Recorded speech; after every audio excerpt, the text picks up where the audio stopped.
The Bahamas and Botswana have agreed to a mutually beneficial partnership. Prime Minister Philip Davis meeting in the sidelines of CHOGM 2022 in Rwanda with the President of Botswana. The Bahamas has agreed to assist in the development of tourism in Botswana, and in exchange, Botswana will help the Bahamas with technical and other support in developing livestock farming in the Bahamas. Botswana has declared that it has the world's best beef. They're also known for their diamond industry. Both leaders have invited each other to visit their home countries.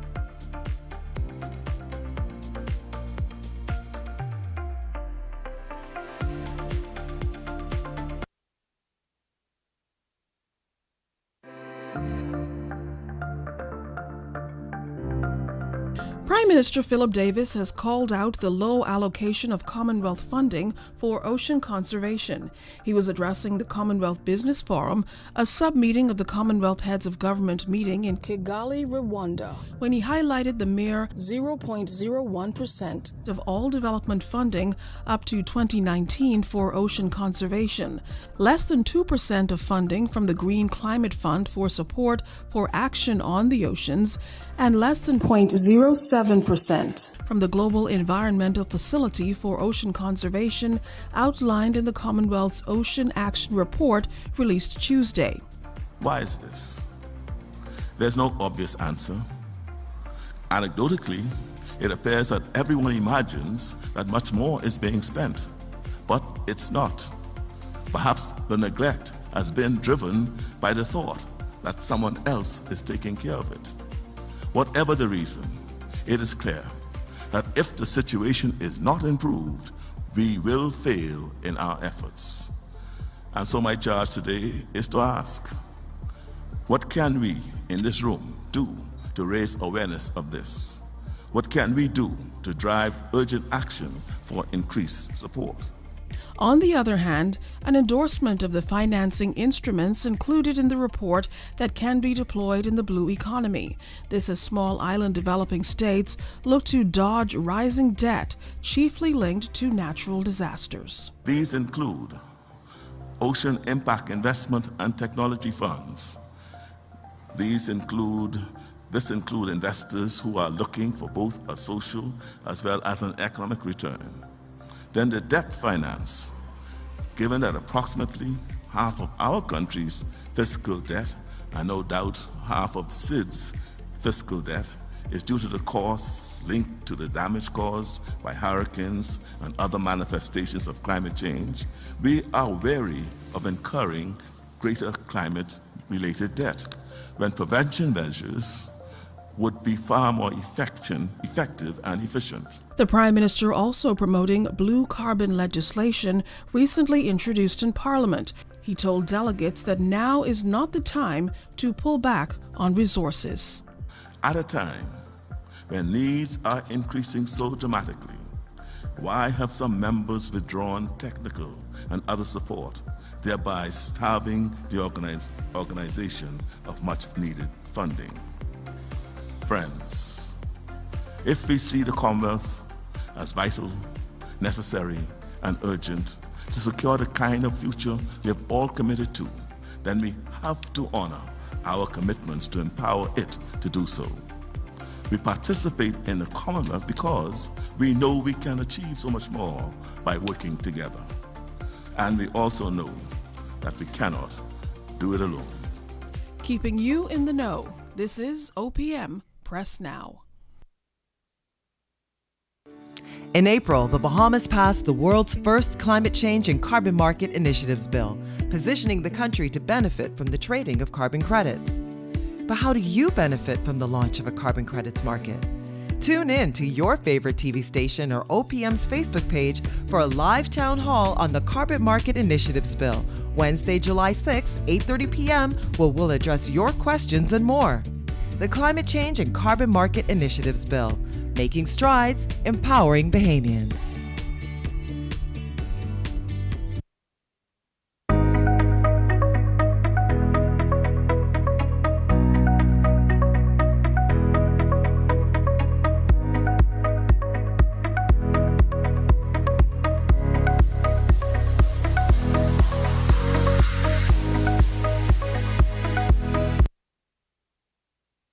Good morning, media colleagues and those joining us via the stream. It is a pleasure to welcome you to the Office of the Prime Minister's weekly press briefing. We definitely have an exciting press briefing scheduled for you today. And to introduce our guest, here is Press Secretary Clint Watson. Thank you, Jillian.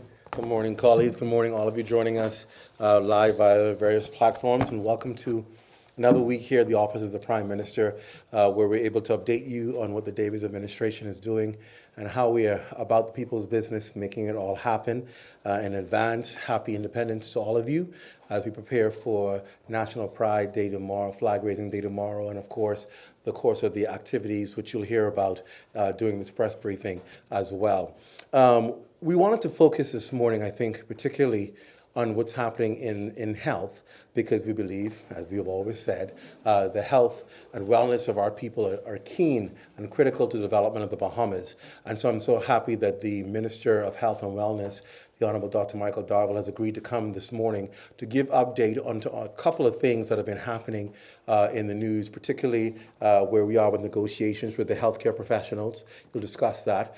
We also know that there's some concerns with the Princess Margaret Hospital capacity. He'll talk about that and upgrades and where we are with what's happening there.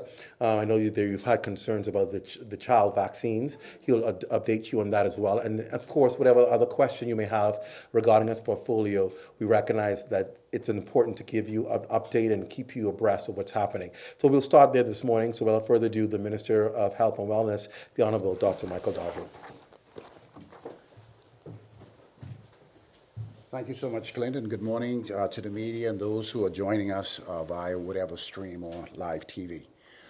Today, it's a pleasure to be here as we approach the Independence celebrations. I know I'm excited. Tomorrow, I think I already have my shirt, Clint, so I'll be wearing it to work. And we encourage every Bahamian throughout the Commonwealth to be a part of the celebrations. The Ministry of Health, for the last 10 months, is going through a stage of metamorphosis. It's a lot of things happening in different directions. As you're aware, the Ministry of Health has National Health Insurance. It also has the Public Hospitals Authority, the Department of Public Health, and all of these subsidiaries as it relates to child health, infectious disease, and the list goes on and on. In the budget presentation, I clearly articulated the way forward for health, what we intend to do, how we are supposed to move swiftly with our infrastructural upgrade agenda, which is inclusive of all of the hospitals, the Rand Memorial Hospital, the Princess Margaret Hospital, as well as the Sandilands Rehabilitation Hospital, and then our aggressive agenda for the Department of Public Health and the renovation and upgrades of our 71 clinics scattered across the archipelago. It's a very aggressive agenda. And we're so pleased that the Cabinet approved a substantial amount of resources in order for us to accomplish it. As far as the Department of Public Health is concerned, with healthcare strengthening, as well as infrastructural upgrades at our clinics, we have access to 2 loan facilities, the 2 IDB loan facilities, and we are moving very swiftly to get no objections in order for us to start the necessary works. In my budget presentation, we spoke about the blueprint for change and the fact that our administration clearly articulated the construction of 2 state-of-the-art hospitals. We are at the advanced stage for the construction of the hospital at the Rand Memorial Hospital. I'm pleased to report, probably by the end of the day or tomorrow, all of the necessary geotechnical samples would have been taken on the proposed site. It's very important to know what the rock construction capability is and what it can hold. And so with that information, we will know whether or not the site that we're looking at is the appropriate site for the construction of this new facility. We are now at the advanced stages for scoping works throughout the country, from clinics from Inago all the way to Grand Key.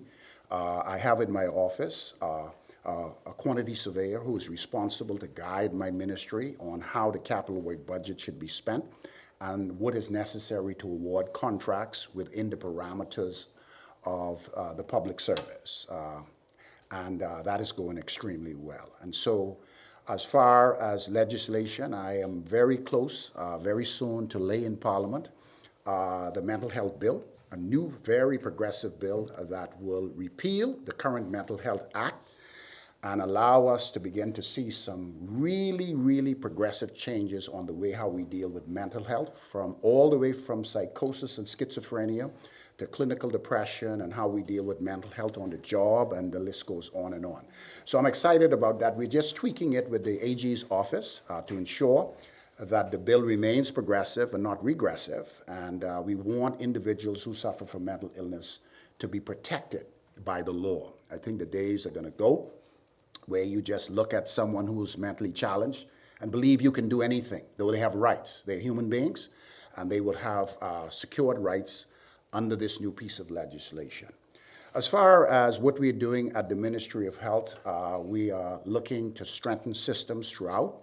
The Princess Margaret Hospital has been a challenge for us. These are old age challenges. This is nothing new that is with this administration. It goes way back, and we have a lot of work to do. As a matter of fact, a few minutes ago, we were the managing director looking at areas that we currently have some challenges with. We intend to move very swiftly to address them. And then, of course, our bargaining agreements with the nurses union, the junior doctors union, as well as the consultants union, and then para-allied and allied healthcare staff union.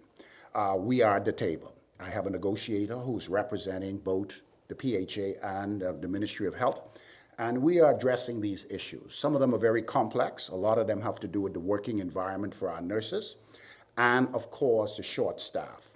You all know that there is migration of nurses throughout the world. The United States, as well as Canada, have been recruiting in the Caribbean. So a lot of our nurses who played a critical role in the delivery of healthcare services throughout the country, some of them have left the system. It's very unfortunate. It's very complex, the circumstances of why it's happening, and we're looking at all the parameters to try to address it. I believe the negotiations are going quite well. It revolves around promotion exercises. That is being addressed. Some of it has to do with hazardous allowance with some of our employees. I believe the time has come for us to begin to deal with these things head on and go at the table and find a solution that is acceptable to both parties.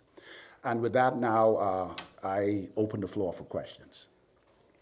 Dr. Darwell, could you give us an update on where we are with respect to vaccines for kids? Yes, I'm pleased to the World Health Assembly and our negotiations with COVAX. We have a country who have agreed to donate the pediatric doses of vaccines to the Bahamas. All of the paperwork, as far as we're concerned, has been completed. As a matter of fact, our team reached out to PAHO this morning so that I can get a definitive date of when the vaccines would come into the country. But I want to assure the Bahamian people that we will be getting pediatric vaccines very shortly. And I said in my budget communication that we would administer these vaccines in collaboration with parents, the schools, and so forth.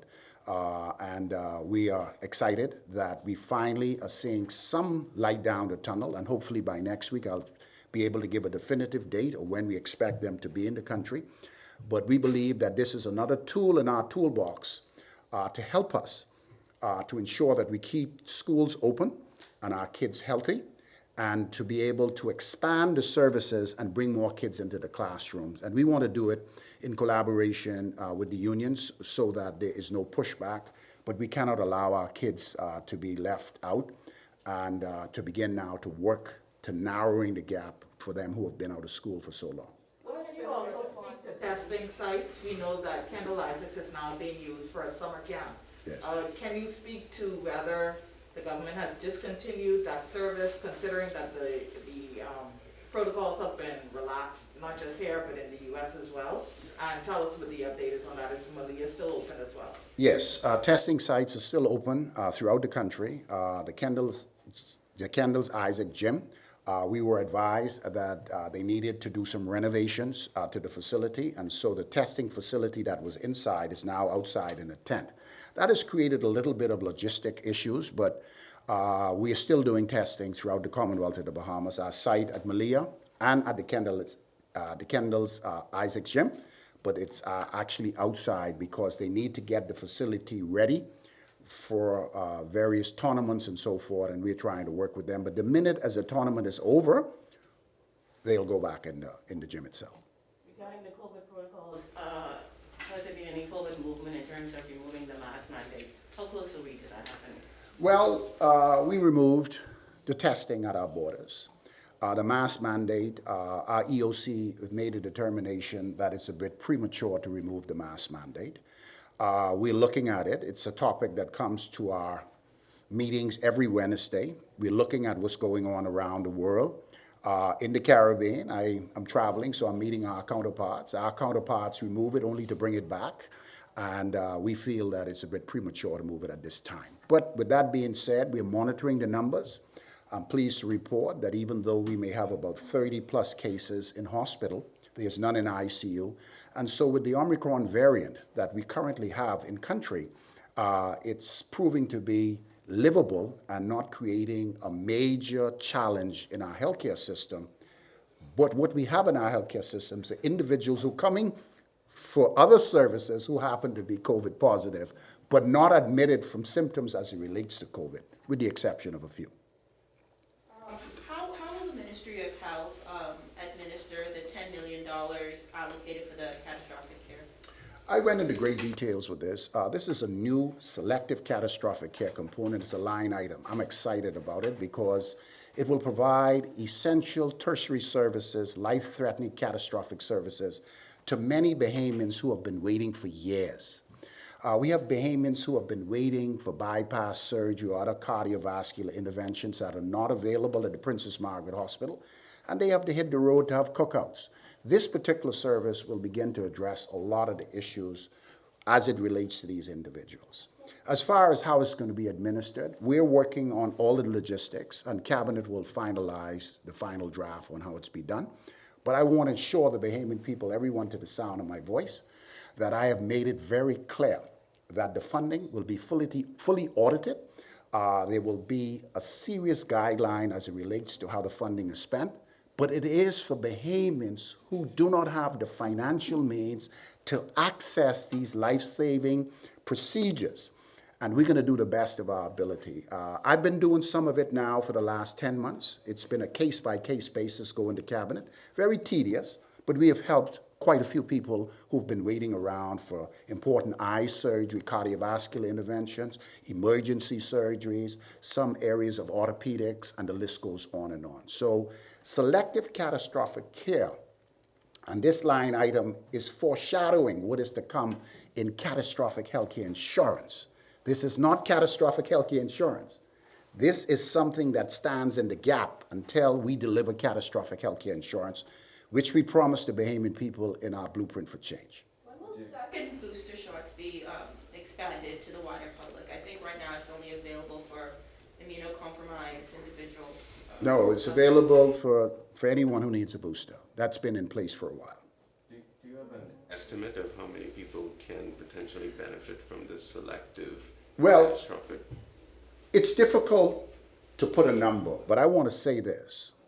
If I have, let's say, 20 Bahamians who need immediate cardiovascular intervention, if I was to consult or get involved a specialist to give me a price, if I go to them with 1, the price would be higher if I go with them with 10. So when you have this kind of leverage, you could compete for services at a better price.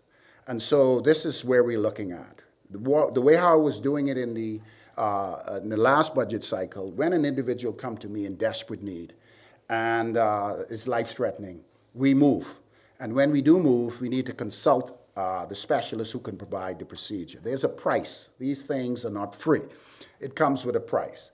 But if I am negotiating for 10 cases rather than 1 case, I can get a better deal. And so this is the whole logic about having resources in place so that you can do better negotiations for services. What will it take for the administration to fully incorporate catastrophic health insurance into NHI this term? Yes, catastrophic health insurance is a complicated thing to deliver because you want to use risk management to provide these essential life-saving services. The question is whether it would be a tax directly to the taxpayer. whether we would find other means to get resources to pay for the service. But ultimately, there's a cost. And we need to work out the logistics of how the implementation of the cost will happen. Right now, the economy, as far as we're concerned, in this budget cycle, is not ready to address any additional burden to the taxpayer. But our ministry is looking at many other ways to lay the foundation in order to provide catastrophic health insurance. So there's many things that we're looking at. Some are progressive, and we are working diligently because we committed to the Bahamian people that we would deliver it in this term in office, and we intend to live up what was in our blueprint for change. So just going back to the Family Island Clinic upgrades that you were talking about, for clarity, does this include things like improving the morgue, increasing ambulances, more advanced airlifts? What does it involve specifically? It involves many things. It involves healthcare strengthening. It involves meeting the criteria for the launch of NHI to make sure that all of our public clinics are an integral part of providing the services. It involves establishing for the first time emergency medical services on ground that is coordinated with the air ambulance services. And how do we integrate that? As ambulance, we intend to provide ambulance services in our family islands. And that means that we need to bring on trained staff, ambulance drivers, and EMT specialists on the islands to ensure that if we have a medical emergency, we have the team on ground. The only problem is that a lot of the services that would be provided in the family islands will be multitasked. Some of our persons would be cross-trained. So not just sitting in one of the family islands waiting for an emergency ground transportation situation to take place.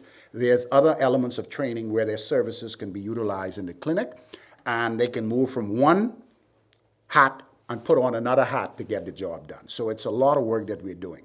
As far as infrastructural upgrades, in our last term in office with the launch of NHI, we followed a blueprint from KPMG for infrastructural upgrades in our family islands. When we left office, nothing was done. And so I've picked up the pieces, and I have my quantity surveyor assessing it. All of this is tied in with what is happening with the IDB loan facilities. And we intend to improve the delivery of primary healthcare services throughout the country by upgrading our clinics to make sure our morgues are functional, to look at infrastructural decays at our facility, and to put in place manpower resources on the family islands for maintenance. One of the greatest challenges we have in the country is maintenance of government facilities. At our family islands, there's no maintenance person at the facility. There are people who are hired to maintain the ground. But if you have a maintenance guy at the facility who are constantly doing preventative maintenance, we'll find ourselves in a better position. So when I fix these clinics, I want to have a maintenance person there to keep them functional and to be able to ensure that the nursing staff is supported and the manpower resources is adequate at the facility in order to keep it at the standard that we feel is necessary to provide equity in healthcare delivery systems throughout the country. We can't have a rickety-dickety clinic in the southern Bahamas, and we're talking about universal healthcare. And then in Nassau, we're focusing on Nassau. This is an archipelagic nation. We cannot leave our family islands behind. I know you would have obviously spoken about negotiations with healthcare workers and how they're going well.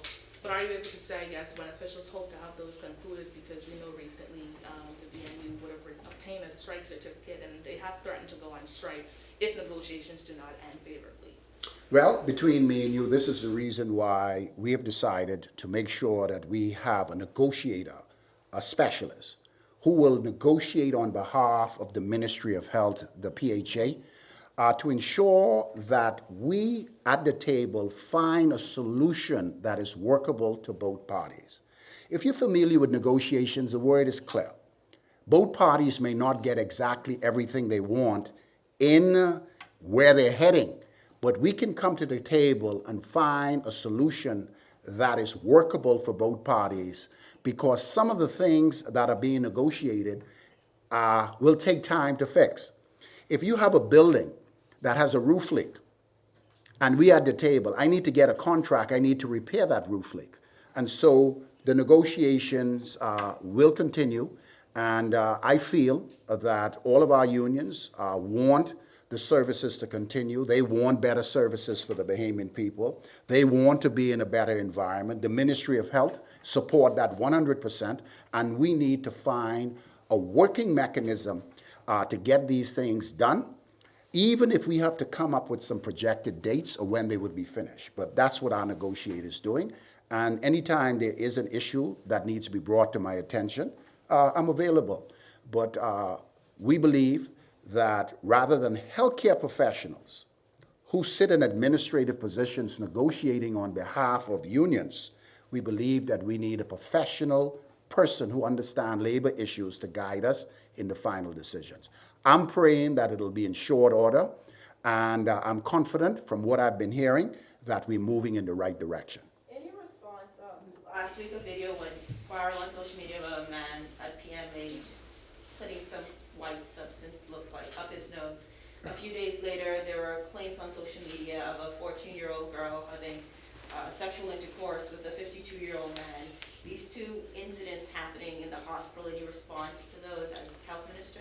Well, you know, we've released a statement. The statement was pretty generic. It says basically we acknowledge the fact that something happened and the police is investigating. Yesterday, the Minister of National Security elaborated on how the investigation is going.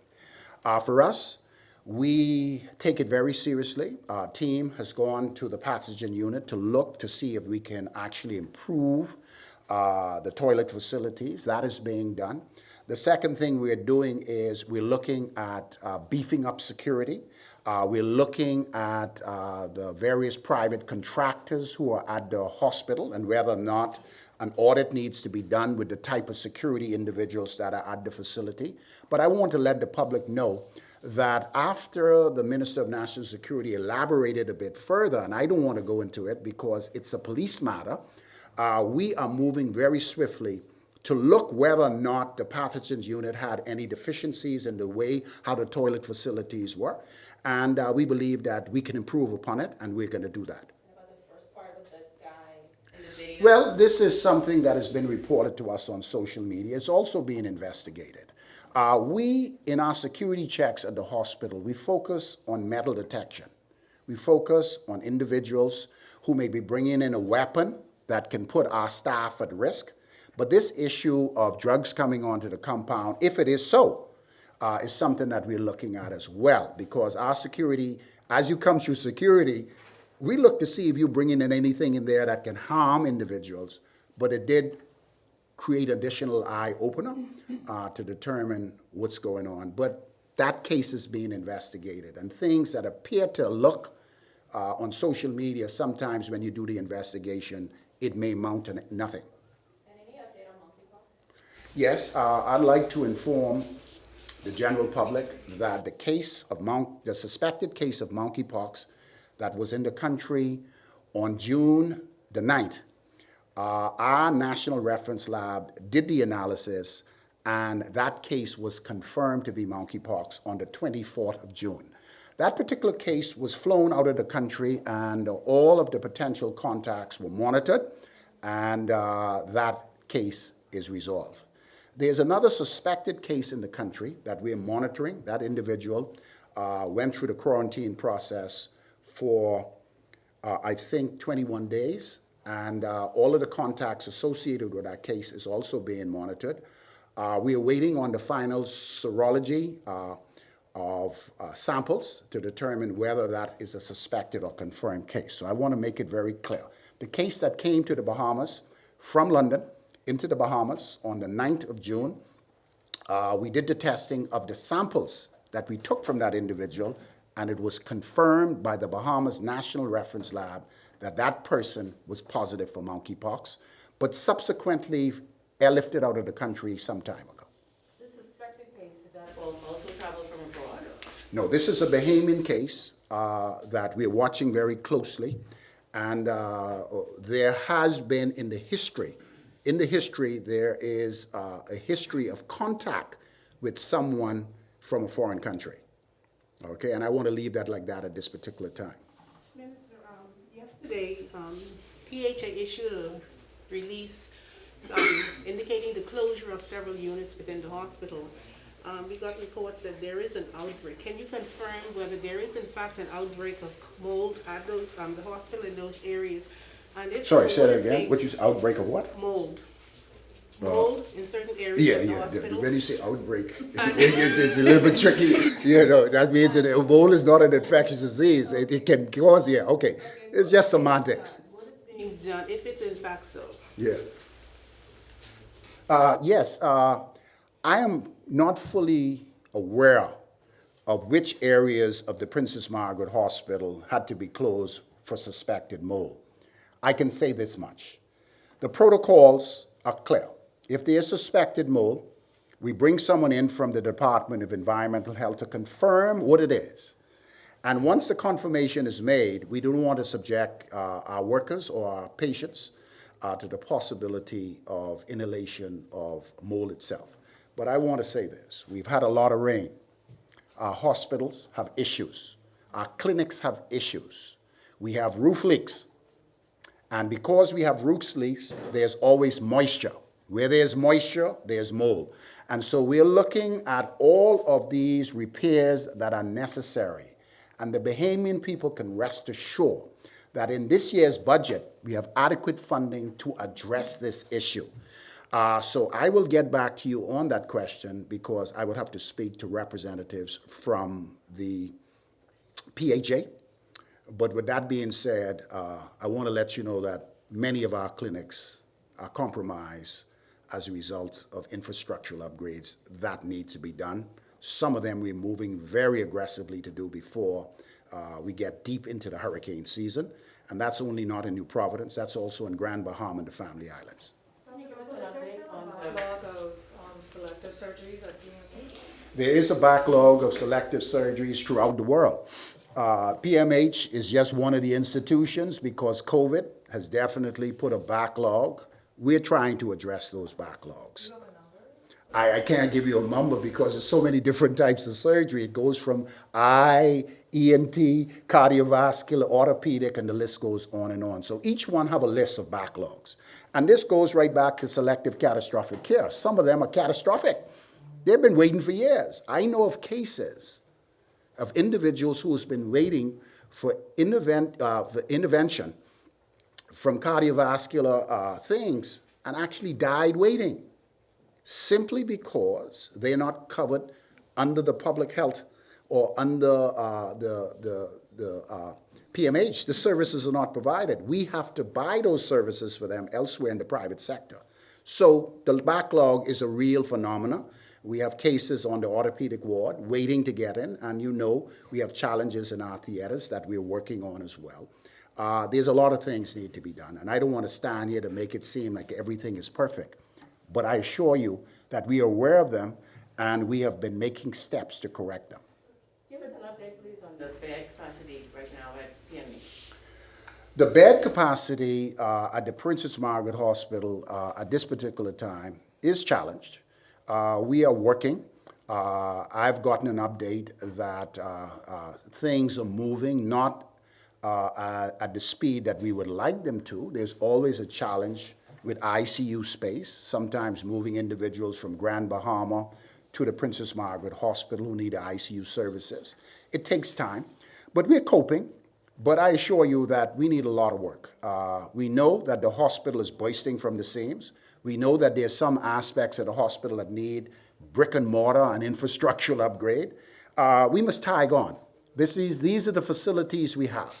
And our teams are working night and day, our nursing team, our administrative team, the teams at the PMH, the teams at Sandals Rehabilitation Center and the Rand Memorial Center, to work with what we have, even though we are progressing to get more so that we can do better. There's always challenges at our tertiary healthcare facilities. So can we also get an update on the morgue in Long Island and in general morgues throughout the Family Islands? Okay. I did an assessment of all of the clinics throughout the country. The morgue at Clarence Town has been brought to my attention on the third month of being minister. I want to assure the people of Long Island that under the IDB loan facility, we are going to upgrade that facility at Clarence Town, inclusive of the morgue. I would like to move faster, but you know, when you're dealing with loans, and it's not as simple as just going to the bank and get the money. The work has been scoped. We are familiar with what's going on. It's an old age problem. As you open the facility, the structure where the morgue is compromised. And so the question is whether or not we may have to create another structure. All of these things are being addressed. But we have the clinics in Sims as well as Clarencetown high on our radar to provide not only upgrades of the services, but also to upgrade the infrastructure and bring emergency medical services throughout the country, including Long Island for the first time. I'm working at it. Okay, we'll take one final question. Was that it? Great, thanks. Thank you. I get go. I figured you had a question, would jump right in. Thank you, Minister, for that overwhelming, large update, but definitely comprehensive. Thank you again, Minister, for that. We're going to go right into our update on independence, and then I'll come back and take all of your other questions that you have for the administration. So coming now to talk to us about plans for our Independence 49 celebrations is, of course, co-chair of the Independence Secretariat, Her Excellency Leslie Miller-Bryce. She's coming in to talk about what we can expect over the next few days. Good morning, members of the media and members of the public watching on television and online. Happy Thursday. This morning, I'm delighted to bring you early Independence greetings, as for the first time since the COVID-19 pandemic, Bahamians on the occasion of our 49th anniversary of independence in just under 2 weeks' time will share in the traditional independence celebrations in true Bahamian style and in person under the theme, Proud to be Bahamian. The Independence Committee is encouraging Bahamians everywhere to wear their colors, wave their flags, and ring in independence with a series of events that has been planned by the Independence Secretariat. On July 1st, National Pride Day will be observed. On that day, we're inviting all government agencies and corporate entities to hold a flag-raising ceremony, sing the national anthem, recite the Pledge of Allegiance, and pray for the nation. On Tuesday, July 2nd, we will celebrate the National Day of Community Service as we draw out our patriotic fever in every Bahamian and express the spirit of community togetherness. There are a few suggested activities. They include community cleanups, blood drives, book drives, food drives, and free legal clinics. The Independence Beat Retreat, an all-time crowd favorite, will return to Rossin Square on Sunday, July 3rd at 5 p.m. The bands featured will be the Royal Bahamas Police Force Band, the Defense Force Band, and this year we have the Urban Renewal Band and the All-Star Band. That's going to be extremely exciting. Bahamians and at home and abroad are asked to participate in a National Day of Wellness on July 6th. Let's continue to celebrate and create a healthy Bahamas. This wellness exercise helps to promote the message that small changes each day can help empower us all to live healthier lives. On July 10th, the eve of independence, an ecumenical service, cultural explosion, and flag-raising ceremony will take place at the historic Clifford Park. The official announcement of national honors recipients will be made by His Excellency, the Most Honorable Sir Cornelius Smith, the Governor General, on July 10th. Also on July 10th, there is a dynamic gospel explosion planned for Clifford Park, featuring various gospel artists and choirs. This is one you don't want to miss. And not to be left out of any Bahamian celebration, my all-time favorite, the People's Junkanoo Love and Unity Rush that will take place on Monday, July 11th, which is observed as our official holiday. Junkanoo is back on Bay. A National Independence Day reception will also take place on Monday evening at Bahamas Convention Center. I also wish to advise that no link in the Bahamian chain will be left out of these celebrations. Every island in the Bahamas will be a part of organized events. We are also happy to facilitate opportunities for our local and family island vendors to capitalize on business opportunities linked to the celebrations. Indeed, as an expression of national pride, we anticipate that our 49th Independence events will prove to be a much-needed shot in the arm to Bahamian entrepreneurs. As the Bahamas prepares to celebrate its golden anniversary in 2023, we admonish Bahamians everywhere, from Abaco in the north to Inagua in the south and those abroad, to start the countdown to 50. Let's bring this year's theme, Proud to be Bahamian, to life with your attire, your home decor, your prayers, and the indomitable Bahamian spirit. And to view our full schedule of the 49th Independence events, please visit www.celebrate-bahamas.com or visit us on Facebook, Instagram, Twitter for more information at Celebrate Bahamas. Any questions regarding anything independence? Will there be, will COVID-19 protocols be in place at these events? I imagine this is the first time we've had an independence celebration since the start of the pandemic. A lot of folks are going to show up there. What's going to be done to ensure?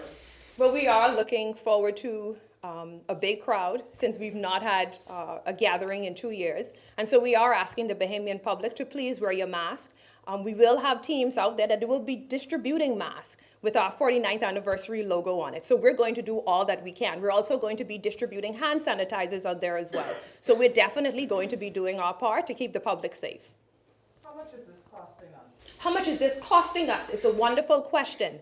Just know that the cost is going directly back into our Bahamian economy as our local vendors, our Bahamian artists, they've not been working for more than 2 years. And so they're excited to be back onto the stage, and the government is excited to be able to support them. I'm not able to give you a budget just yet as we're still working and finalizing details, but be sure that we will come back and report to the Bahamian public our budget. Could you reiterate the importance of showcasing Bahamian culture in this event? Extremely important. That is what our country is built on our Bahamian culture. And that's why we decided to include the gospel explosion as well, because that's also a part of our rich culture. Giving praise and honor and thanks to our Heavenly Father is something that we've always done, and so we didn't want to leave that out. But Clifford Park is truly going to come alive with the Bahamian artists that we have planned for this event. They are excited. I went to their rehearsals last night. The bands are working, and just to see the energy and the enthusiasm, they're ready to get to work, and they're ready to showcase to the Bahamas and to the world just what we've been missing. What about the involvement of children? The involvement of children.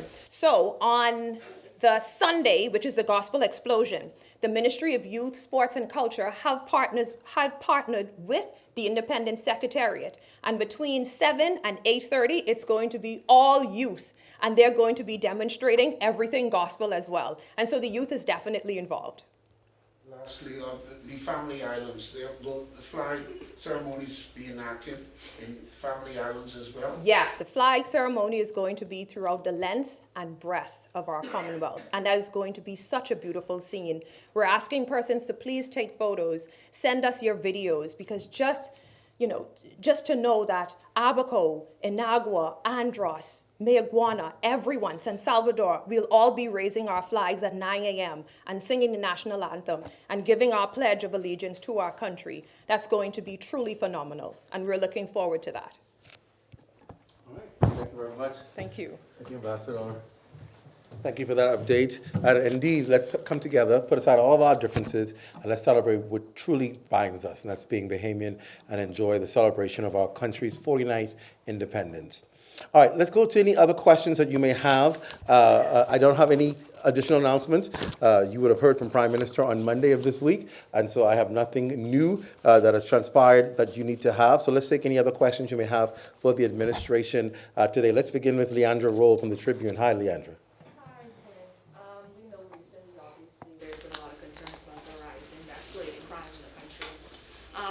Are you able to speak on if the Davis administration is managed and looking or considering implementing a gun amnesty program or some other initiatives?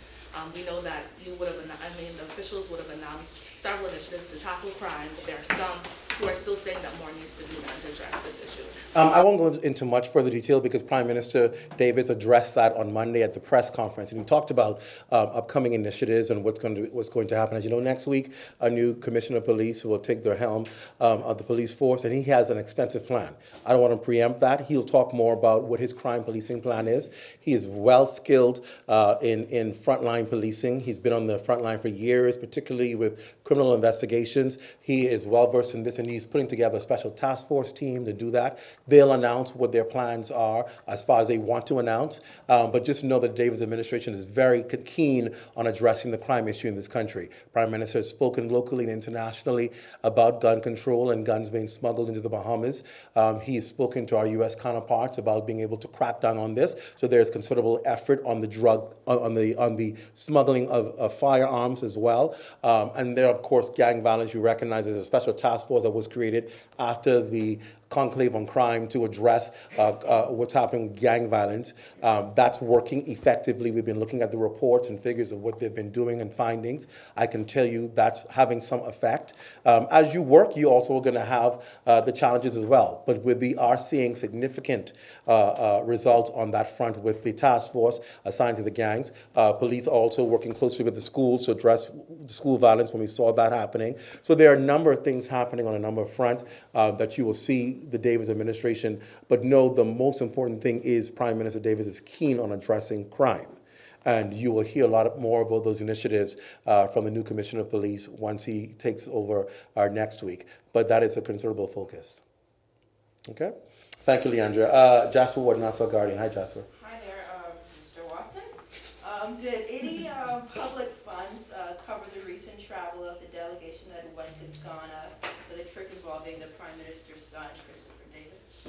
I have a find out for you. I'm not aware of that. I know that was an honor he was being bestowed, and naturally his mother went to be with her son during an honor that was bestowed. As far as payment and so forth, we can get back to you on whether it was done publicly or privately. I'll be more than happy to get back to you on the Ghana trip. Yeah. All right, my other question, I think it was last week or maybe early this week, the U.S. Supreme Court overturned Roe v. Wade, which, allowed for abortions across the United States. It sparked international conversations about the legality of abortion. I know that CEDAR has continued to call on the Bahamas to decriminalize and make abortions legal. Can you state the Davis administration's position on the legalization of abortions? We've not made public any position on it at all since it's happened.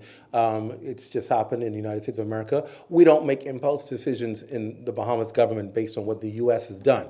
Now, granted, it may cause for more awakening or to see whether there'll be any effects, but we're not going to all of a sudden pick up a mandate of dealing with an abortion legislation because the United States did something. That's not how you govern. You govern based on what your priorities are. The administration was elected based on a specific set of priorities.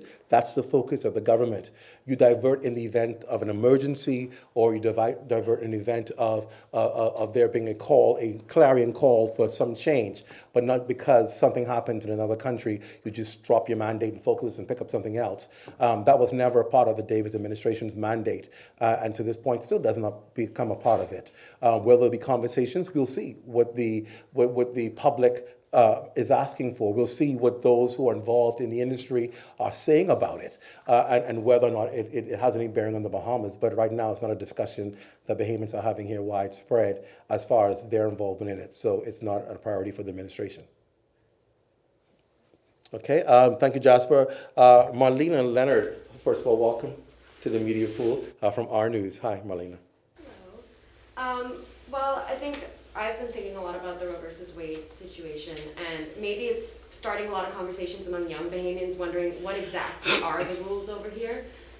Will there be any discussion? I know you're saying it's not a priority, but seeing that there's a whole generation of people that may be raised with different values than the past generation, maybe considering some changes? I think what happens is a process, and I think all of us need to understand a process. And it's a good question. I'm glad you raised it because people think when you're governing, you can just get up one morning and say, oh, the U.S. is doing X, Y, Z, let's just change the law. It doesn't happen that way. The Bahamas is a country, an independent nation that has a constitution that it follows. And in our constitution, there are certain things that are specified as to how we govern our country and how rules and legislation are made and how they're brought to Parliament, how they're voted on, elected on, and whether there should be a constitutional referendum based on what the people and what is being debated. And so we can't just wake up this morning and say, okay, you know what? I think our young people want to see modernization. Let's legalize abortion. It doesn't happen that way. And there's a process to it. Right now, we know what it says on our books. It's illegal on our books. And that remains the law. Now, when there are amendments to laws and changes of laws, they're based on either a need to change or a push from the Bahamian people. If that is something the Bahamian people want, they know how to lobby for change. We govern on behalf of the Bahamian people. And that means you're sent to govern based on what they believe your interests line up with their interests. That has not been something expressed by the Bahamian people on a mass scale, so it's not on anybody's agenda. It's not on our agenda. It's not on the opposition's agenda. I've never heard any of the other political parties put it on their agenda. So you can judge when no political party has it on their agenda. It's probably not a conversation Bahamians want to entertain at this time. And you govern on behalf of the people. Will that always remain it? I can't say. New generations are coming up and their requirements are different. But if you govern by your constitution and what you stand by, it's against the law. And that's what remains in place until there's a push or a national lobby for otherwise. Okay, you're welcome. Let's go to Sasha Lightburn, Our News Online. Hi. Can you speak to livable wage? We were expecting to have Mr. Bell here, but since he's not here, July 1st is tomorrow in the budget, and that would have been something that he would have heavily touted, not just in his contribution, but to the media and past cabinet briefings. Where are we with that? Can you give us a specific timeline or any logistics as to how that will be rolled out, when the Bahamians will see it rolled out and the way forward? He would be very upset if I were to interrupt and explain that to you, because he said to me specifically that is the one thing he wants to be able to address the Bahamian people. So I'm going to leave a reserve for him. I know he still has a few more meetings to wrap up before they come with the finalized plan, but he wants to be able to deliver that. So I'm going to ask you to, let's put that on the parking lot until he comes, because he has said specifically he wants to deliver that news. So I won't preempt him. Thank you, Sasha. Let's go over to Campbell, JCN. Mr. Watson, I know earlier the Prime Minister challenged the courts to take charge with regards to, I guess, making the court process a bit more faster in convicting criminals. And even though Wayne Monroe earlier this week said it's still being discussed in Cabinet, is there a timeline we can get to where, I guess, the Bahamian people could be, I guess, updated on what changes are going to come with regards to that, so to say? When it happens, you'll know. One of the things we've committed to as an administration is when there are changes to let you know right away, or to let you know if far in advance as we possibly can. The courts are a very interesting institution. And one of the biggest challenges the courts face is time. And so we know that there is a plan. That's important. The administration has a plan. The administration now has to be able to communicate that to the courts and the judicial sector, derive a plan as to how we're going to implement change. That is going to be the next few steps over the next few months. How do we implement to see the result of that? And that has to happen. It hasn't happened yet. You've heard the talk about the push to see there be some restructuring and remodeling of what has perhaps been the backlogs. That will happen. And when it happens, you'll be aware of it. Okay? Let's go to ZNS. Fern Carey. Hey, Fern. Well, there's a lot of concern about the NIB fund being depleted in short order, and there has come a suggestion from the opposition that maybe the government needs to reprioritize items in the national budget in order to address those challenges. Your response to that? The opposition has always been very big on talk, but very slow to action. It's the opposite of the Davis administration. The Davis administration is keen on taking action. When you hear that there is this talk from the administration about the NIB fund, and most of the talk that you've heard so far is the Prime Minister saying he's not going to put any tax on the burden of the people right now. It's not the right time. Doesn't mean that that's the end. It means that's not the avenue. I'll say it again. Because he has said right now he will not tax the Bahamian people any further, does not mean it's the end of that discussion. It means there is a different avenue. And that is exactly what the Prime Minister is doing. The Prime Minister and his cabinet are working on new opportunities of streams of revenue and new opportunities to be able to ensure that the fund is rebuilt right now without having to tax the Bahamian people. Now, if he chooses to do that later on, that will be a discussion then. Right now, he has said that he has to be able to ensure that the Bahamian people can manage. Now, that's what I think most people admire about his leadership and good governance. Prime Minister is able to do more than one thing at the same time. He's not going to just increase the fund and put taxes on the Bahamian people, cause them to suffer to say, oh, look what we did to the fund. No, he's concerned that he has been asked to govern by the people because he governs with compassion and understanding for the people. That's not the avenue he chooses to go down right now. But it doesn't mean he's not working on a solution to be able to fund the National Insurance Board. And he is working on a solution. They are working on a solution. As a matter of fact, you would have heard in the budget that there's been a significant amount of money that has already been put back into the fund that most people aren't even talking about. People are talking about, people are taking the opposition saying, what are they doing about it? But reporters ought to be reminded, in the budget, there was mention that monies have already been placed back. So what are we doing? We're making sure that the fund is not depleted, but we're doing it through a prudent way of fiscal management to ensure that the Bahamian people can rest assured that that fund will continue and be around for years to come, but it will not be at the risk of their financial stability right now during a difficult time. It's called good management, and that's what's going to happen. So are we letting the fund go depleted? No. The answer is absolutely no. Let me say it again so that the headlines don't twist it. The answer is absolutely no. The fund will not go depleted. The government will look after the National Insurance Board fund. Now, what the government is doing is being creative and finding additional ways to fund the National Insurance Board without just taxing the Bahamian people, which is a lazy way out. Okay? Thank you, Fern. Let's go over to Tyler Simonet, Eyewitness News. Hi, Tyler. Yeah, caught you off guard. I know. I was typing that absolutely no down to make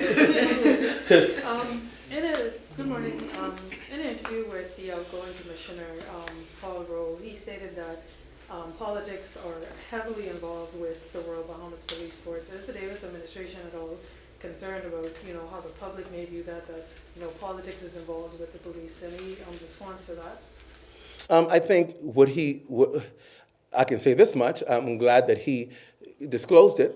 In another place, when I sat behind another desk, I touted it all the time, and I was told, no. So I'm glad that he's come to the reality of saying that is the case.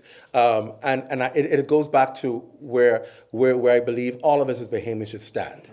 And that is, we depend on the Royal Bahamas Police Force to do exactly what it says, to have integrity and doing what it does.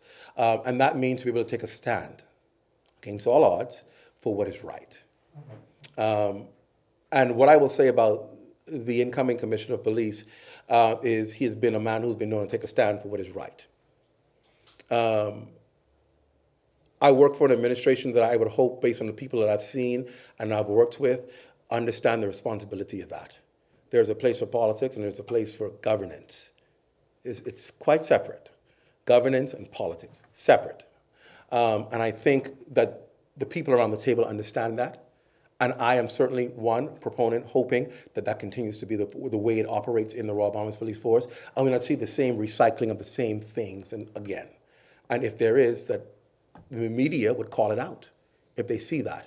But I would truly hope that this would be a time to ensure that integrity serves and governance rules over politics.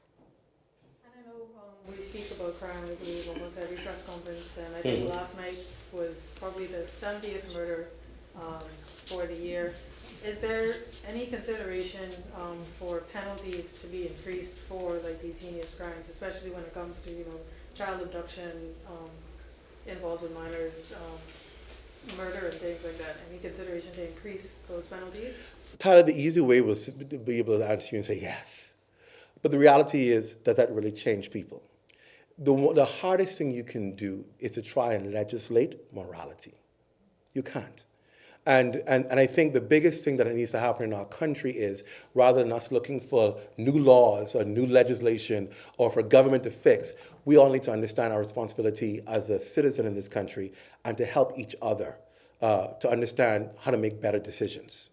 Crimes are not being committed because of bad government decisions or because of, the penalty was too easy, so that's why I did the crime. No one says that. You hear them talk about committing crimes because of unresolved conflicts. You hear them talk about committing crimes because I was angry, I was upset, or I had to settle a score. These are the stories that you hear. And those are things that you can't legislate. Those are things that you can't attach a sentence to. Those are things that require the morality of a person's conscience. And that requires all of us to be able to help each other, to become each other's brother's keeper, to help change people's psyche, to understand that there is another way other than the way you've resolved to. And that's why I believe it's a perfect opportunity to push those organizations that do that, the Crisis Center of the Bahamas, other institutions, other crime-fighting organizations, other youth organizations that focus on the psyche of people, that focus on the mentality of people and mental illness in this country, because it's real. And these are the things that are truly contributing to crime, that you cannot legislate, that you cannot put a crime sentence to, but truly there has to be a change of heart. And you heard Ambassador talk about the gospel arm, why we celebrate God and celebrate Christ, because it's in what we believe we're embedded in as a people. We call us as a Christian people. Well, some of those Christian values is where we need the church to assist in helping us transform the minds of our people. Because no matter how much legislation you put on the books, no matter how hard you try and govern, it's a consecutive problem that all governments face that's not politically driven, but it's the people who need a mindset change. And I believe once we begin to work on institutions and organizations that can cater to the minds of people, we'll start to see people walking away from those forms they choose to commit crime. All right? That's the preacher me coming out. I'm sorry. Let's go to Rashad, Eyewitness News Online. Hi, Rashad. Hi, Clint. Do you know who's going to be the next Chief Justice? Hi, Rashad. I can tell you this much, the Prime Minister will make that announcement when he's ready to do it. He's not giving us a time when he will make it, but we've been told that he will make that announcement when he's ready. But you know, it's constitutional. The President Chief Justice is about to retire, and so the Prime Minister will make that announcement when he's ready. And we all wait with anticipation for that. Thank you, Rashad. Finally, Shelley Lewis, Global Radio. Hi, Shelley. Nothing for this morning. You go to the buffet line first. Thank you, Shelley. Thank you. Appreciate you. That being no further questions, before we go to our features for today, our food features, I want to invite the Assistant Commissioner of Police, Ken Strong, to come and just quickly inform you about road closures, because we want to make sure that you are aware of how you cannot be inconvenienced and how you can make better choices on the road for independence. So come for me, Assistant Commissioner. Good morning, everyone. Thank you, Mr. Watson. Just following up on the announcements and the information given to you by Ambassador Bryce with respect to the independence celebrations. As indicated, Flag Day tomorrow. You're invited at the police headquarters tomorrow. There will be a changing of the guard at 9 a.m.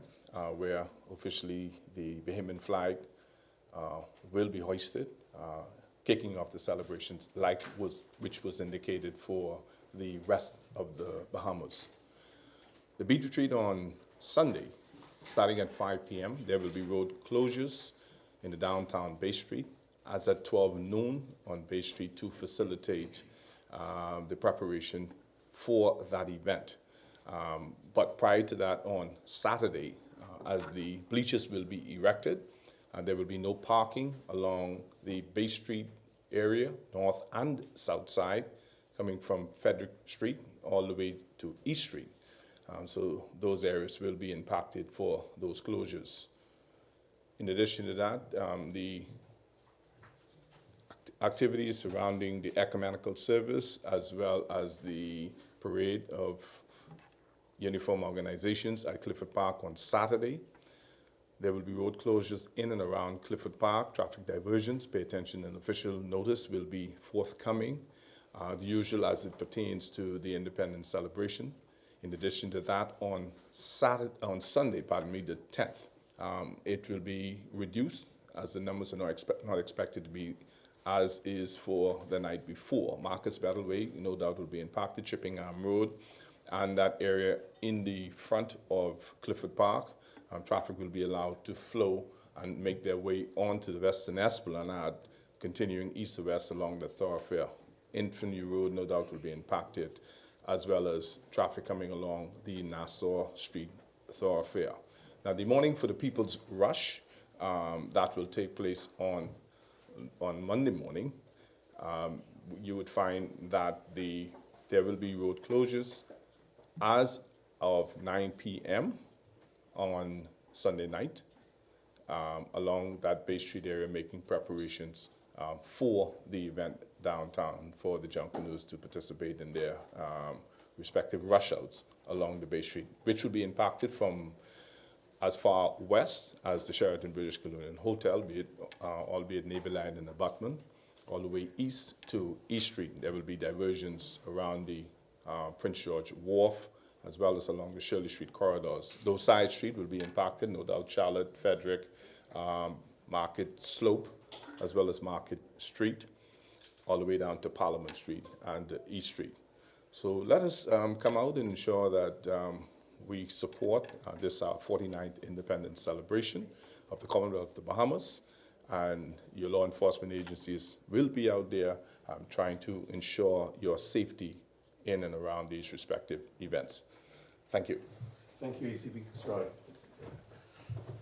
Thank you so much for that. And finally, of course, we'd like to highlight our Bahamian food businesses so that you can go out there and support them. This morning we have two businesses, A&D Grays, and then, of course, Sugar Fairies Bake Shop. And coming from A&D Grays is Antonique Aubrey, and she'll be followed by Robin Brooks from Sugar Fairies Bake Shop.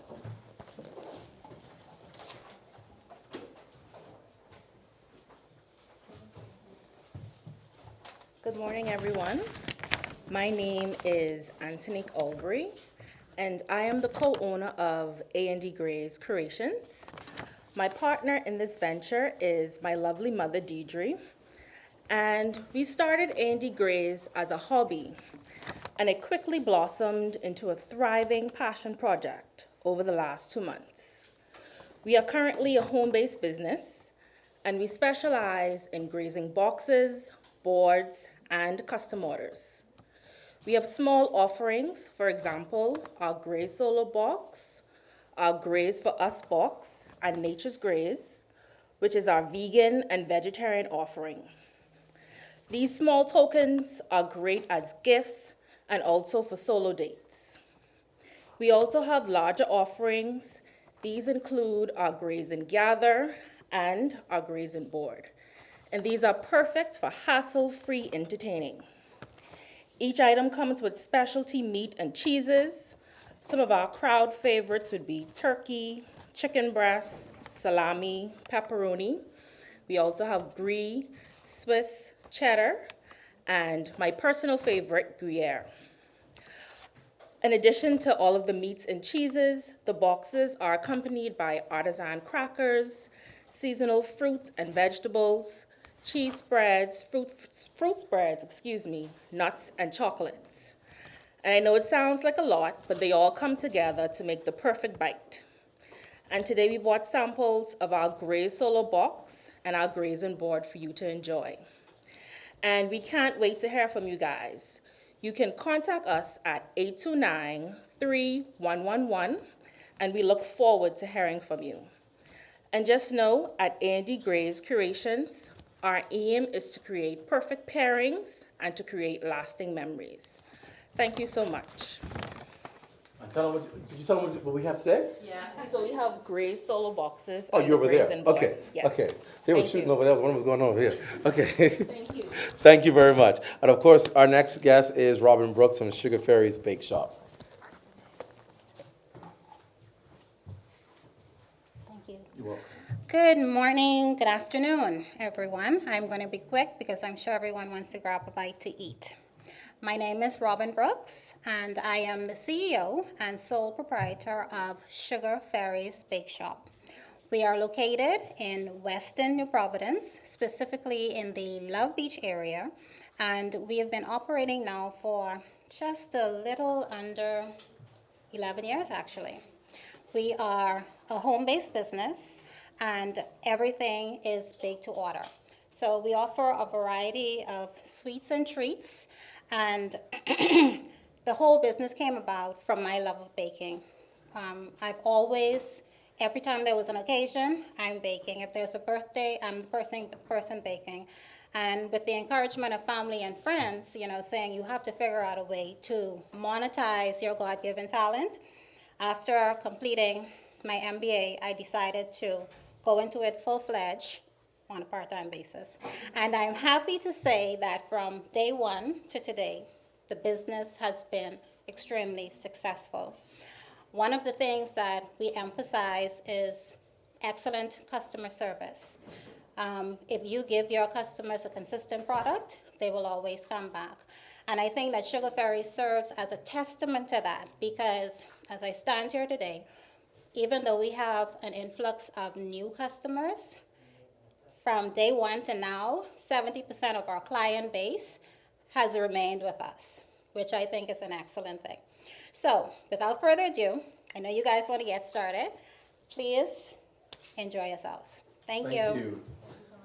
Thank you, ladies, and of course, we wish you your best in business endeavors. That's our press conference for today. Thank you all for joining us via the various networks, and those of you here in-house, you can always reach the Prime Minister's press office. You know how to contact us and reach out to us, or email us for any of your questions. Thank you. Have a great weekend. Happy Independence.